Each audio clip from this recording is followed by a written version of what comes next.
Thunder rolls across the sky. Rain lashes against towering trees.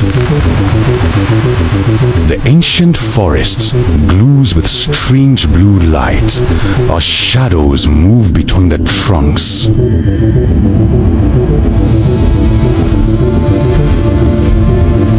At the heart of the forest stands an enormous sacred tree whose roots spread like giant scepters across the earth.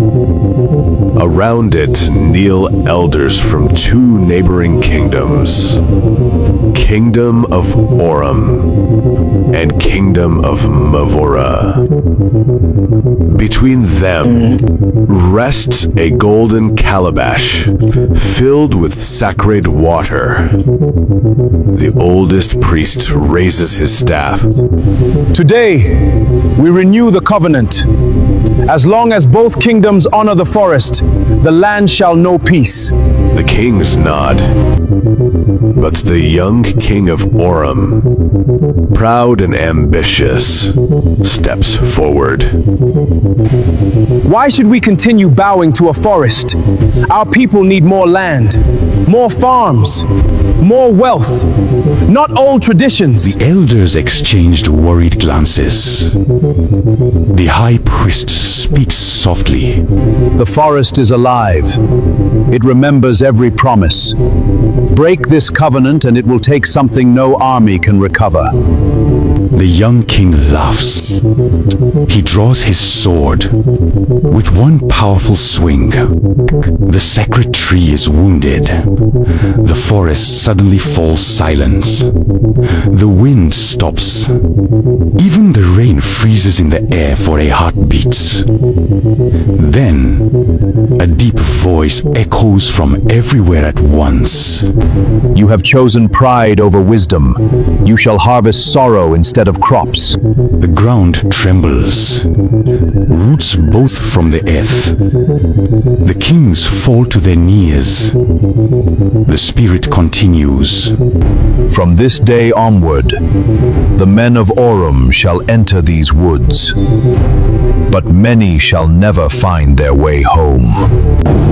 Their feet will walk, their hearts will beat. Yet their memories shall belong to another land. Their wives shall wait. Their children shall grow without fathers. And the wound you have made shall last until someone willingly sacrifices everything to restore what was lost. A blinding golden light fills the forest. The spirit disappears. The rain begins again. The curse has begun.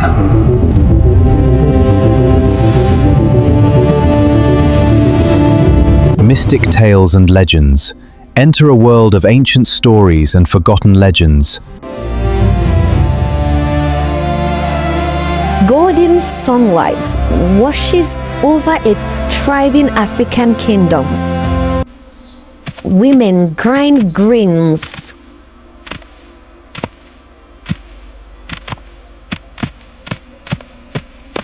While children chase one another through the village. They're too slow. Roosters crow.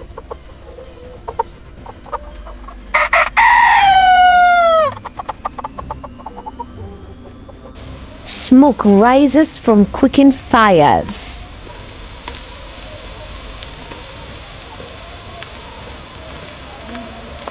Farmers gather at the village square, carrying hoes, baskets, and machetes. Good morning, everyone. Ready for the fields? Yes, sister. The soil is good this season. We must clear the weeds quickly. Yes, let's go. Among them are three close friends. Kofi, 35 years, a kind and cheerful one. Jabari, 40 years, strong and dependable. Obinna, 32 years, newly married and excited about becoming a father. Their wives walk beside them. Kofi's wife, Amara, adjusted the clothes on his shoulder. Don't stay too long today. The clouds look heavy. I'll be back before the evening meal. Jabiri lifts his daughter onto his shoulders. When I return, we'll finish carving your wooden bird. The little girl giggles. Obinna kneels before his pregnant wife, Nkem. He places a hand on her stomach. When our son is born, I'll teach him to farm beside me. Obinna. Nkem smiles through happy tears.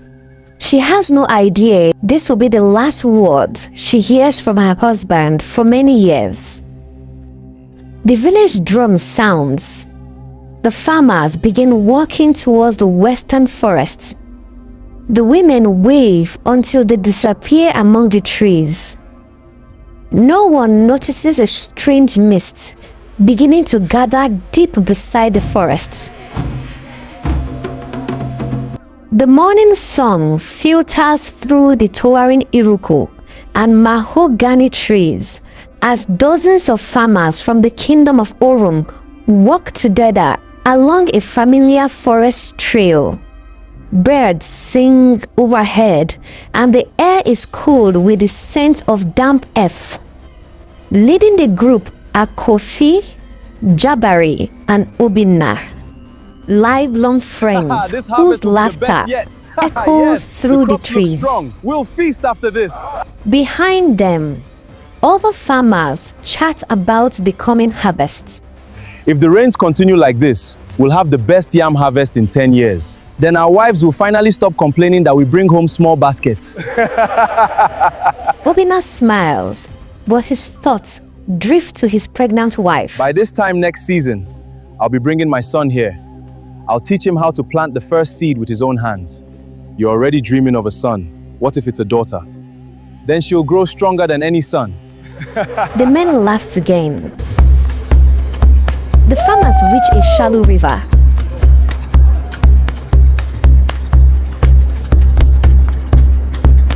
As they refill their gourds, an elderly hunter named Bako emerges from the bushes, carrying a bow and a bundle of antelope meat. His face is tense. He studies the men in silence. You're heading to the western farms? Like every market week. The forest isn't the same anymore. I heard voices this morning, not human voices. The farmers exchange amused looks. You've been alone in these woods too long, old hunter. Laugh if you wish. But if the wind suddenly becomes silent, turn back. If someone calls your name, do not answer. And if you begin seeing people you know should be dead, run. We'll be careful. Bako watches them disappear deeper into the forest. May the ancestors guide your feet.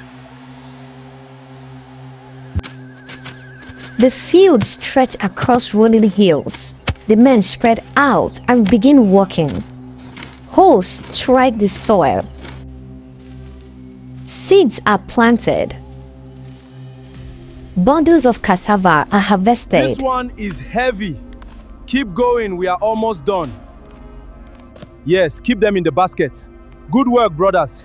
Hours pass peacefully. The sun climbs directly overhead. Then everything changes. The breeze stops. Bird song disappears. Even the insects fall silent. Kofi looks around. Do you hear that? Hear what? Nothing. That's the strange part. The forest has gone quiet. A cold shiver runs down my spine. Without warning, a thin silver mist begins creeping between the trees. At first, it seems harmless, but it moves against the wind. It circles the farmers, one by one. They stop walking. Farmer Ade squints into the distance. Can you see those people? Where? I don't see anyone. There, in the mist, there's nobody. Ade points again. Now, a woman appears. She smiles warmly. Tears fill Ade's eyes. Ade whispering says, "Mother." But his mother died 20 years ago. The woman slowly walks into the forest. Ade follows. No one notices.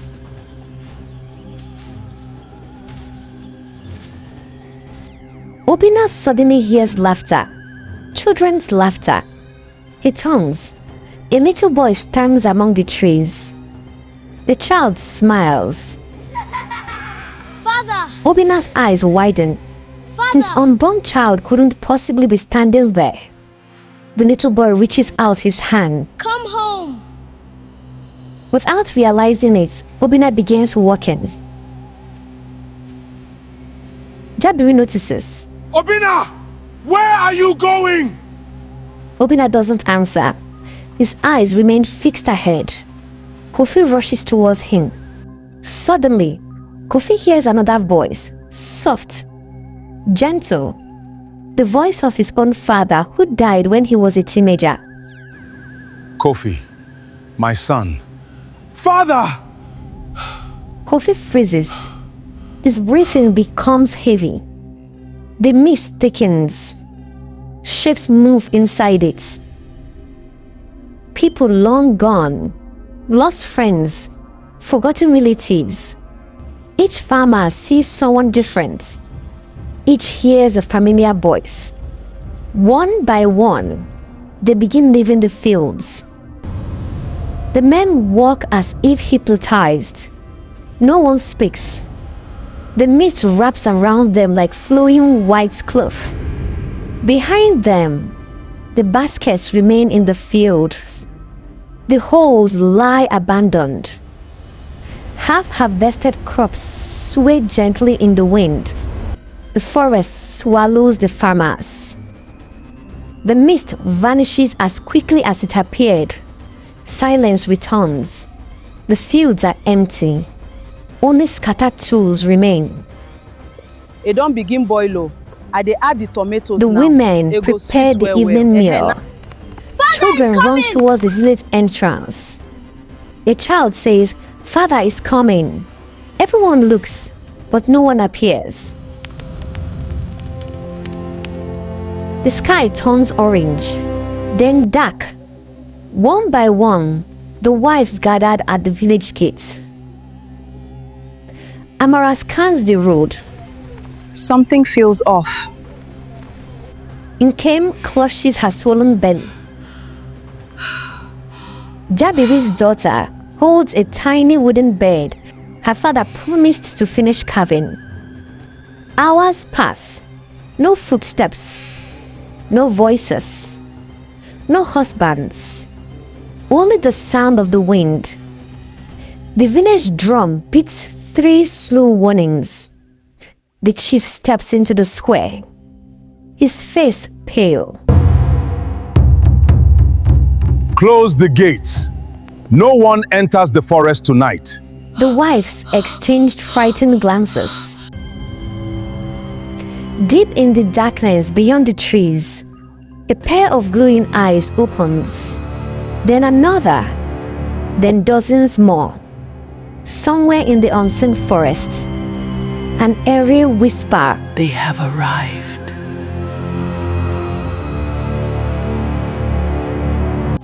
The first rays of sunlight creeps across the kingdom, but there is no joy. Smoke rises from cooking fires, yet no one prepares breakfast. The village square is crowded with anxious wives, frightened children, and worried elders. Every pair of eyes is fixed on the western forests. Not a single farmer returned home. Still nothing from the forest. Where are our men? They should have returned by now. We must be strong. Amara clutches Kofi's walking staff.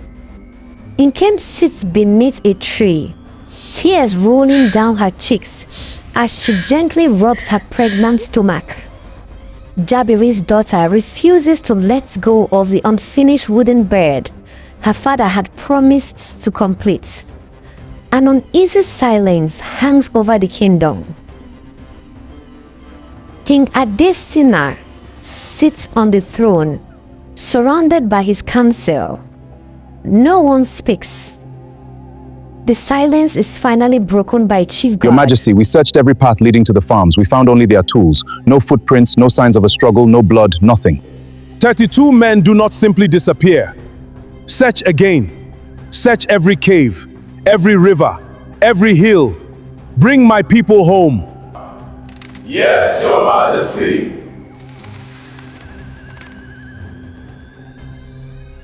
More than 50 royal guards arrive carrying spears, bows, and hunting dogs.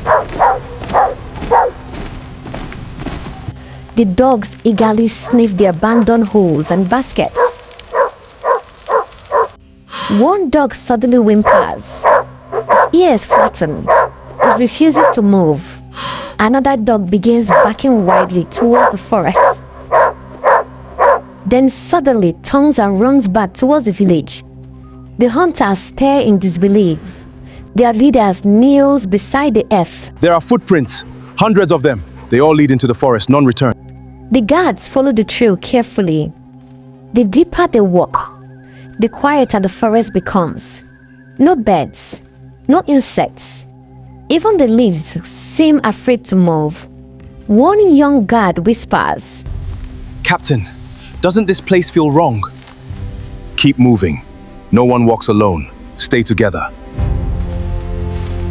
The trail suddenly ends beneath a gigantic baobab tree. The captain looks around. The footprints simply vanish, as though every man disappeared into thin air. The guards exchange frightened looks. One of them points towards the tree. Someone has carved strange symbols into the bark. Symbols no one can read. Look there, on the tree. Something's not right here. Those symbols, I've never seen their like. Carved deep. What could it mean? Stay sharp, men. Suddenly, a woman's laughter echoed through the forest. Soft, gentle, beautiful. The guards spin around. No one is there. Far away, beyond the mist, Kofi slowly opens his eyes. He lies beneath another enormous tree. He looks around in confusion. Where am I? I tried to remember yesterday. Nothing comes. Only fragments. A house, a woman's smile, a child's laughter, but the faces are blood. Before he can think further, a cheerful young woman approaches, carrying a clay pot of water. She smiles warmly. You're awake. We were worried. Kofi stares at her. He has never seen her before. Yet, strangely, she feels Who familiar. are you? Always joking. I'm Lela, your wife. My wife? Kofi blinks. His heart races. Children run towards him, shouting happily. The children says, "Father, Father." They hug his legs tightly. Kofi looks down. His mind screams that something is wrong. Yet another voice inside whispers, "This is your family." The strange feeling grows stronger. He kneels and hugs the children. A faint smile appears on his face. Obina awakes on a woven mat inside a beautiful hut. An elderly woman enters. You've slept for 2 days. The healer said the spirits protected you. What is my name? Now you've frightened me.